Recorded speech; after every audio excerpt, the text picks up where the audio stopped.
yang disampaikan oleh saya sendiri. Salawat serta salam telah tercurahkan kepada junjungan kita Nabi Muhammad SAW, dan juga kepada keluarganya, para sahabatnya, serta para pengikutnya hingga akhir zaman.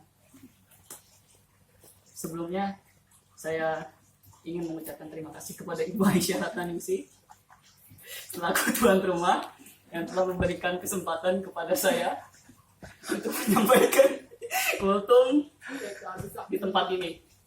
Izinkan saya untuk menyampaikan kultum yang bertemakan tentang pentingnya meminta hidayah. Masya Allah. Mengapa kita harus meminta hidayah? Walaupun sebenarnya mungkin kita sudah hijrah, sudah ngaji, sudah menuntut ilmu agama Islam, tapi kenapa kita dianjurkan untuk tetap meminta hidayah kepada Allah Subhanahu wa Ta'ala? Ada yang tahu kenapa? Blank semua. Karena kita manusia. Bisa dicabut ya? Bukan, karena kita manusia. Kita bukan malaikat yang setiap saat, setiap detik selalu taat perintah yang diperintahkan oleh Allah kepada malaikat. Dia sama sekali tidak pernah ingkar terhadap perintah Allah. Dan kita pun bukan iblis yang dulu dia pernah taat, tapi dia setelah itu ingkar kepada Allah karena kesombongannya. Karena ketika Allah memerintahkan iblis untuk bersujud kepada Nabi Adam, iblis tidak mau karena iblis merasa dirinya lebih tinggi daripada Nabi Adam atau manusia. Maka dari itu kita hanyalah manusia yang memiliki akal dan memiliki nafsu yang kadang imannya naik, lalu imannya turun, lalu naik lagi, lalu turun lagi. Nah, maka itu hendaklah kita sebagai manusia untuk selalu meminta hidayah kepada Allah Subhanahu wa Ta'ala.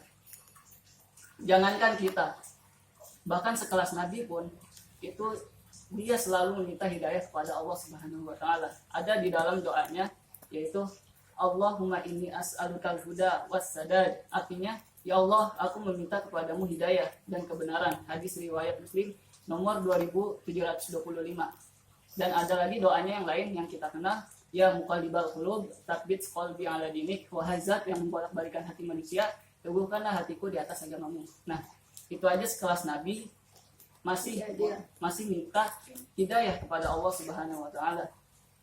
Yang jadi pertanyaan besarnya adalah kenapa sekelas Nabi aja masih meminta hidayah kepada Allah Subhanahu wa Ta'ala? Kenapa sekelas Nabi, sekelas para sahabat, sekelas orang-orang soleh terdahulu masih meminta hidayah kepada Allah Subhanahu wa Ta'ala? Padahal kalau saya lihat Nabi itu nggak pernah ngelakuin dosa gitu. Saya berpikir kalaupun Nabi melakukan dosa pasti ketutup sama kebaikan yang dia lakukan gitu. Bahkan belum lagi amal jariahnya yang mengalir hingga sampai sekarang. Nah, kenapa balik lagi ke pertanyaan, kenapa sekelas Nabi aja masih meminta hidayah? Karena belum tentu ilmu, pengetahuan, pemahaman, kebenaran akan menjamin kita meninggal dalam keadaan husnul khotimah. Siapa yang menjamin kita supaya kita masuk surga kecuali Allah? Kan nggak ada. Nah, apakah kita pernah menjamin bahwasanya kita akan mati husnul khotimah? Enggak, kecuali Allah. Nah, maka itu kita diharuskan untuk meminta hidayah agar Allah memberikan kita istiqomah setelah kita mendapatkan ilmu yang benar. Nah, kalau misalnya kita lihat dari sejarahnya, banyak di zaman para nabi, banyak di antara mereka juga yang di awal kehidupannya itu bertaburan keimanan, tapi pada akhirnya dia mati dalam keadaan murtad, dalam keadaan bukan Islam gitu. Nah, contohnya adalah Bal'am bin Bawra. Dia adalah pengikut Nabi Musa. Bahkan dia menjadi salah satu orang yang terdekatnya Nabi Musa gitu. Bahkan doanya itu mustajab, langsung dikabulkan oleh Allah. Tapi pada akhirnya Allah melaknat dia karena dia murtad. Apa yang menyebabkan dia murtad? Yang menyebabkan dia murtad adalah harta, tahta, dan wanita. Itulah yang menyebabkan Bal'am bin Bawra murtad.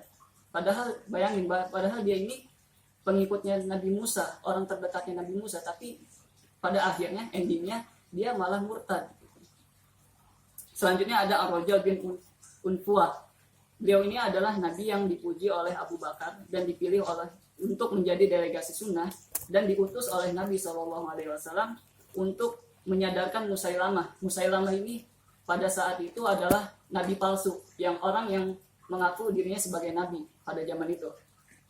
Nah, Ar-Raja bin Unfuah ini diutus oleh Nabi untuk menyadarkan Musailamah atas kesesatannya menjadi nabi palsu. Malah ketika dia hendak menyadarkan Musailamah, ia malah berbalik menjadi ulamanya nabi palsu tersebut dengan menjual fatwa-fatwanya. Dan yang ketiga adalah Ubaidillah bin Jahsy yang mengikuti sahabat Nabi yang mengikuti Nabi dalam hijrahnya yang pertama ke Madinah dan hijrahnya yang kedua ke Habasyah. Mati dalam keadaan murtad juga. Dia mati dalam keadaan murtad karena kecintaannya minum khamr membuatnya murtad. Nah, dari kisah-kisah tersebut kita dapat simpulkan siapa yang dapat menjamin orang-orang soleh yang dekat dengan Rasulullah, para sahabat yang dekat dengan Rasulullah, tapi pada akhirnya mereka malah murtad. Bahkan ada sebaliknya. Contohnya adalah Umar bin Khattab yang dulu dia pernah membunuh bayi yang baru lahir, pernah membunuh ibu hamil, pernah bahkan menjadi salah satu orang yang mengincar Nabi Muhammad yang ingin membunuh Nabi Muhammad adalah Umar bin Khattab. Tapi pada akhirnya Allah memberikan Umar bin Khattab hidayah sehingga dia masuk Islam. Berarti hidayah itu kan ada di tangan Allah gitu, yang Allah kehendaki. Nah, kenapa sih kita harus meminta hidayah walaupun ikhtiar sudah kita lakukan? Bahkan mungkin kita yang tadi saya sudah bilang, kita udah hijrah, udah ngaji, udah menuntut ilmu agama Islam, tapi kita kenapa harus tetap meminta hidayah padahal ikhtiar sudah kita lakukan? Jawabannya adalah karena tidak ada yang menjamin kita akan masuk surga kecuali Allah Subhanahu wa taala. Saya akan membacakan hadis dari ini yang terakhir dari Abu Abdurrahman Abdullah bin Mas'ud radhiyallahu an. Dia berkata bahwa Rasulullah SAW telah bersabda, sesungguhnya setiap kalian dikumpulkan penciptaannya dalam rahim ibunya selama 40 hari berupa nutfah maksudnya. Kemudian menjadi alaqah atau segumpal darah selama itu juga atau selama 40 hari. Lalu menjadi mudghah, segumpal daging selama itu juga selama 40 hari. Kemudian diutuslah malaikat untuk meniupkan ruh kepadanya, lalu diperintahkan untuk menuliskan 4 hal. Rezeki, ajal, amal, dan celaka atau bahagianya dia. Maka demi Allah yang tiada ilah selainnya, ada seseorang di antara kalian yang mengerjakan amalan ahli surga, sehingga tidak ada jarak antara dirinya dan surga kecuali sehasta saja.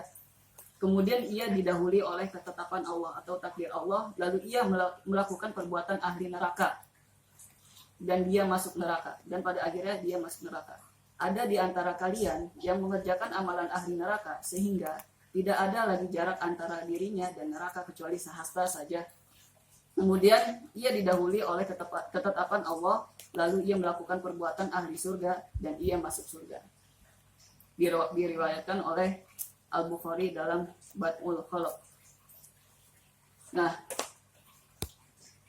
itu mungkin yang terakhir, itu mungkin kultum yang dapat saya sampaikan. Semoga kita selalu dalam lindungan Allah Subhanahu wa taala, dan jangan lupa untuk selalu meminta hidayahnya karena tidak ada yang menjamin kecuali dirinya, dan juga semoga kita selalu istiqomah dalam menjalankan perintahnya dan menjauhi larangannya. Sekian dari saya, mohon maaf apabila ada kekurangan, ada kesalahan. Wabillahi taufiq wal hidayah. Wassalamualaikum warahmatullahi wabarakatuh.